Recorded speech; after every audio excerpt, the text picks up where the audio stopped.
শ্রীকৃষ্ণের বলা এই 7টা অভ্যাস যদি আপনি মেনে চলতে পারেন তাহলে জীবনে কখনো দুঃখ আসবে না, পারিবারিক অশান্তি, এমনকি আর্থিক অনটন এবং শারীরিক অসুস্থতা থেকেও মুক্ত থাকবেন।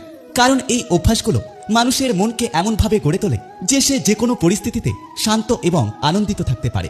আজকের যুগেও যারা এই 7টা অভ্যাস মেনে চলেন তারা জীবনে যে কোনো খারাপ পরিস্থিতির মধ্যেও হাসি মুখে থাকেন পারে। 1.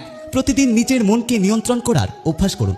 আমাদের সবার প্রথমে যেটা করতে হবে সেটা হলো আমাদের মনকে নিয়ন্ত্রণ করা। কারণ মনই হলো মানুষের সবথেকে বড় বন্ধু, আর মনই হলো মানুষের সবথেকে বড় শত্রু। যদি আপনি প্রতিদিন 15 থেকে 20 মিনিট শান্ত হয়ে বসে মনকে একটা বিষয়ে স্থির রাখার চেষ্টা করেন তাহলে মন আপনার নিয়ন্ত্রণে চলে আসবে।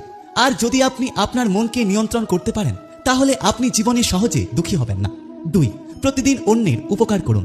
যে মানুষ শুধু নিজের কথাই ভাবে সে জীবনে কখনো সুখী হতে পারে না। প্রতিদিন অন্তত একটা ভালো কাজ করুন, কোনো অসুস্থ মানুষের সেবা করুন, কোনো অসহায় মানুষকে সাহায্য করুন।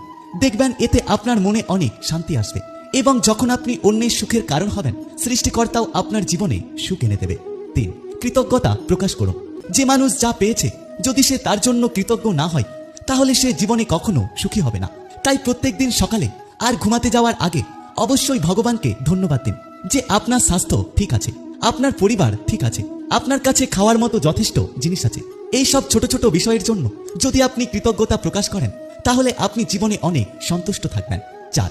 অবশ্যই নিজের কাজ করুন, কিন্তু ফল নিয়ে বেশি দুশ্চিন্তা করবেন না।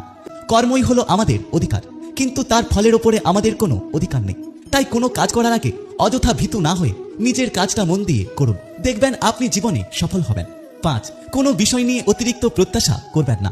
আমাদের প্রত্যাশাই হলো আমাদের জীবনের সবথেকে বড় দুঃখের কারণ। তাই মানুষ বা কোনো কিছুর ওপর থেকে একটু প্রত্যাশা করা কমান।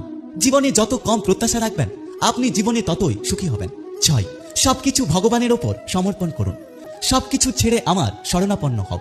সবকিছু ছেড়ে মানে এটা নয় যে সব কাজ ছেড়ে দিতে হবে, বরং মনে মনে এটা জানতে হবে যে সবকিছু ভগবান নিয়ন্ত্রণ করেন। জীবনে যখন কোনো সমস্যায় পড়বেন তখন মনে মনে বলুন, হে কৃষ্ণ, আমি আমার মতো চেষ্টা করছি, বাকি তুমি দেখে নিও। এই মানসিকতা থাকলে জীবনে চাপ এবং টেনশন কমে যাবে। 6.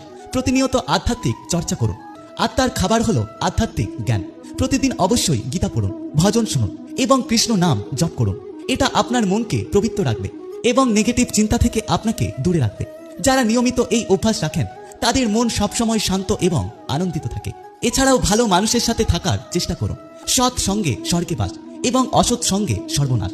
একটা কথা মনে রাখবেন, আপনি যাদের সাথে থাকবেন তাদের গুণও আপনার মধ্যে এসে যাবে। তাই নেগেটিভ মানুষদের এড়িয়ে চলুন।